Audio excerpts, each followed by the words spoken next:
எல்லாருக்கும் வணக்கம். இன்னைக்கு நாம் பார்க்க போகிறது நார்மல் குக்கிங் ரெசிபியில் ஒரு டிஃப்ரெண்ட்டான ரெசிபி. ஒரு இம்யூனிட்டி பூஸ்டர் ஜூஸ். நம்ம பாடி டீடாக்ஸ் பண்ணுறதுக்கு டாக்டர் சொல்லி தான் நாங்கள் சாப்பிட்றோம். ஃப்ரெஷ் வெஜிடபிள்ஸ் வச்சு சாப்பிட்றது. இதுக்கு தேவையான வெஜிடபிள் கேரட், பீட்ரூட், அப்புறம் ஒரு நெல்லிக்காய். ஒரு மீடியம் சைஸ் பீட்ரூட் எடுத்துக்கலாம், பெருசாக இருந்தால் பாதி எடுத்துக்கோங்க. ஒரு மீடியம் சைஸ் கேரட்டு, ஒரு நெல்லிக்காய். இது 2 பேருக்கு நான் சொல்கிற அளவு. நீங்கள் அதுக்கேற்ற மாதிரி அட்ஜஸ்ட் பண்ணிக்கோங்க. உங்களுக்கு எவ்வளோ தேவையோ அதுக்கேற்ற மாதிரி பார்த்துக்கோங்க.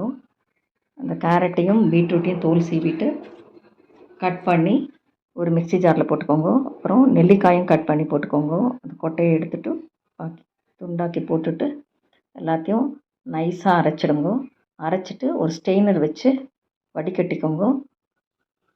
வடிகட்டிட்டு அதுக்கப்புறம் ஒரு டீஸ்பூன் தேன் சேர்த்துக்கலாம் டேஸ்ட்டுக்கு. இது ஆப்ஷனல் தான், அப்படியே சாப்பிட்டாலும் சாப்பிட்லாம், தேன் சேர்த்துனாலும் சேர்த்துக்கலாம், அது உங்களோட இஷ்டம்.